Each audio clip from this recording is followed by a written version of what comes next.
The original formation of the independents came about because I liked rectangular field sports.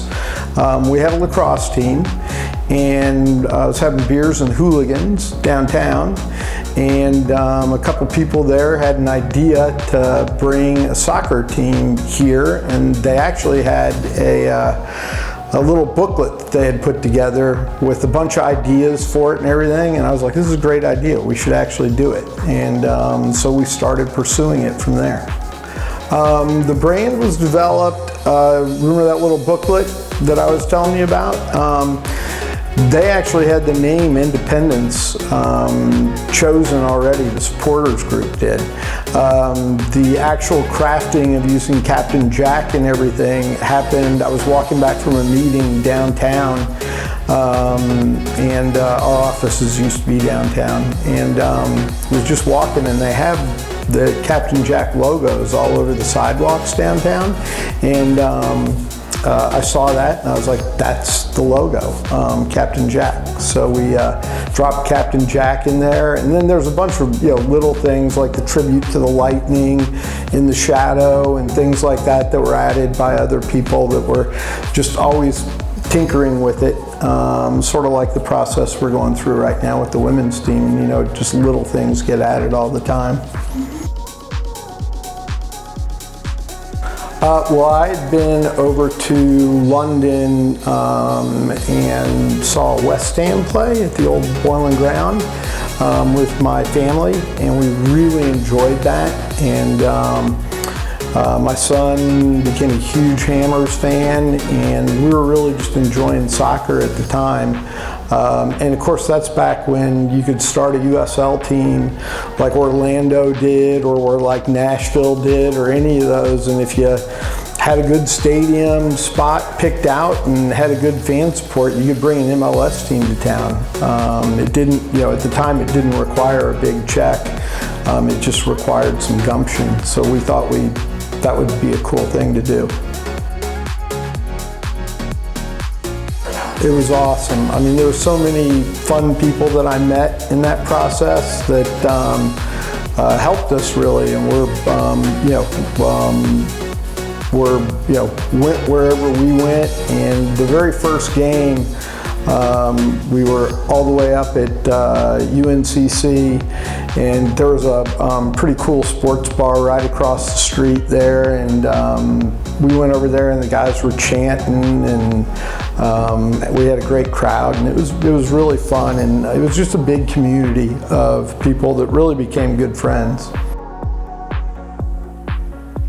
We interviewed, so at the time we were paired up with the Colorado Rapids. It was a time when the USL had, you were sort of a minor league team to the MLS teams, and our team that we had aligned up with was the Colorado Rapids.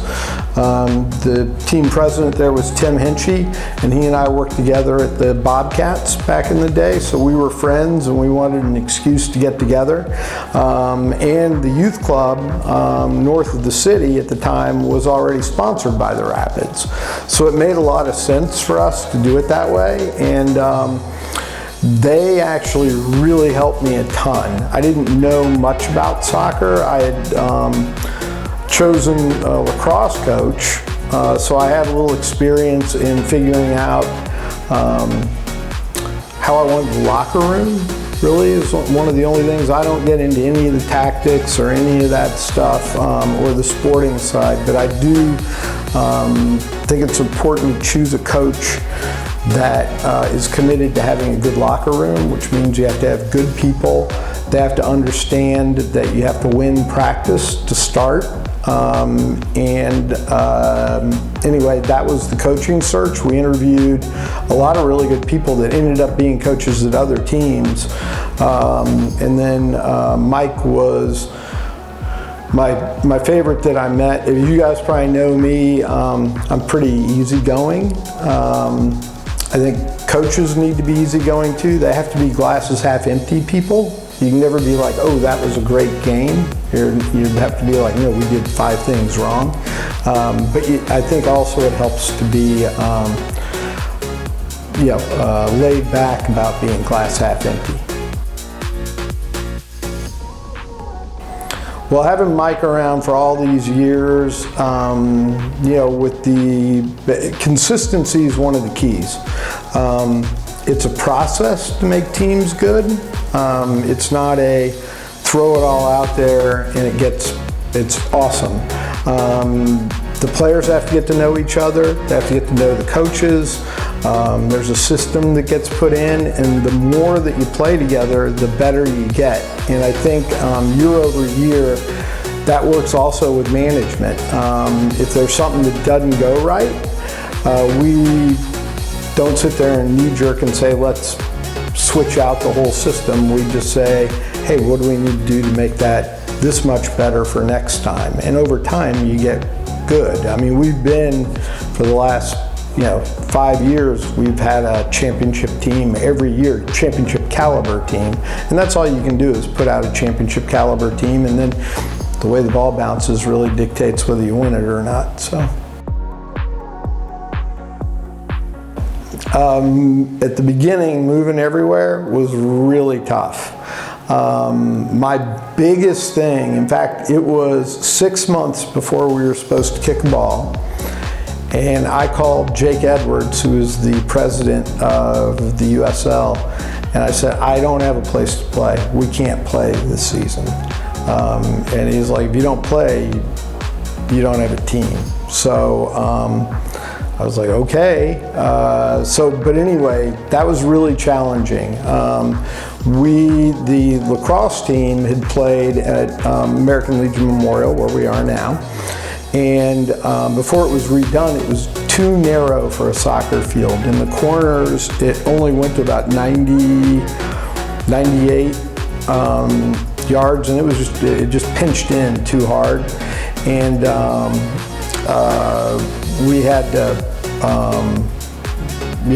find other places to play, to the point where we built a temporary stadium. And at the time when we built that, we thought that would become, we could leave it there and have that be a training facility.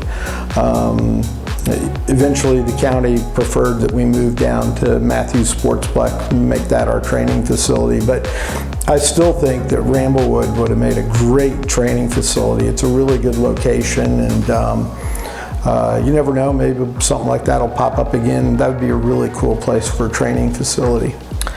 Depended on the night, we sold it out one night with Swansea. The fans were super loyal, especially the supporters. It was really tough ingress, egress there. I don't know if you've been out there for a lot, but there's one single lane road that goes out on Nations Ford Road, and it was just really tough to get mainly out after a game. You could take a good 30 minutes to get out, which detracted from the fan experience, but there was nothing we could do about it at that point. And we were happy to move to the Sportsplex when that opened. We had a great opening night, was awesome there, other than us losing. But we played a really good game. We had one errant pass, and that got intercepted and converted onto a goal. But we really had a really good environment. There were tons of people there, and like I said, the pregame was awesome. It was fun playing up there. It was really fun. Then we went to the opposite side of the city and went all the way down into Rock Hill. I was always amazed how many fans made the trip down there. It was really, I didn't expect them to do it. We'd go down and I'd sort of load up and be like, okay, I guess I'll go down and see who's down there for the pregame tailgate. And then I'd go down there and there'd be 200 people at the tailgate, and I'd be like, this is awesome. I can't believe all these people are down here. That was when we first built the beer trailer so that we could lug our beer around. And anyway, it was really fun. That was parked at my house, much to my wife's chagrin, for a long time that it probably shouldn't have been there. Well, look, it's still our training ground, right? The players still love it. I mean, if we have to play the players that were around, and as you know, we like consistency in coaching and players, so we still have quite a few. I think it's like a home away from home for us now. Obviously, the training facility is top notch. The county does a fabulous job maintaining the grass fields. And that's where we train most of the time, and of course there's natural turf inside the venue as well, so it's an alternate training spot if we need it. I think it's one of the best stadiums in the USL, not just the championship. Obviously Louisville sets the bar. San Antonio has a high bar as well with Toyota Field there. But we have, you know, among the top 5 stadiums in all of USL. You know, that's because the county was willing to partner with us on that. And I think it'll be a great home for, I mean, we have 17 years left of a lease, so we got a long way to go before we're out of there. So, yeah, we've always had sort of luck with that, right? We were lucky that Jorge Herrera decided to make Charlotte his home, who was an unbelievable Charlotte Eagle. Then the Martinez brothers were around, and Henry Kalungi, and Bilal Duckett, and we just have so many players that we were lucky in a ways that they chose Charlotte as a home as much as the Independents. And then the Independents just benefited from them being around. We always tell Enzo, you know, when you're ready to come back home, we're ready to have you. So it has been great, and obviously having when the MLS came, even though that was a gut punch to us from our business perspective, it was fantastic to get Christian Fuchs playing for us, and that was just like, I could never imagine in my life that we'd have, you know, somebody like that playing, and it's really cool now to have Gabby Overton running around out there still. When he doesn't need to, he just likes it. Again, we're just lucky. He chose Charlotte as a home, and we're the soccer team in his backyard. So. Well, there was a lot of hard work that did go into reaching the finals this year. Like I said, I always feel like it's incumbent upon the team to put out a championship-capable product. And that's only fair to the players, because the players show up and work really hard every day, as do you guys, right? So if the team's not trying to put a winning product on the field that can win the championship, it's not fair across the board to the whole organization. So I felt like the bounces went our way this year, notwithstanding the last bounce on the you know, goal off the crossbar off of Austin's back. But you know, I think in years past, I never looked at those as really any different than this year. It's just the ball didn't bounce for us. I mean, we had one year where Jorge scored a goal up against Rochester that would have put us through to the semis. He was called offside, but one of their players actually was still in the goal, and the referee didn't see him. So we would have advanced to the semis that year if it wasn't for a horrible call. We obviously had the handball 2 years ago, where it was arguable that, you know, that was a natural fall, not an actual impeding of the ball. That was a little bit of a bad rub. And this year we just didn't have any bad rubs.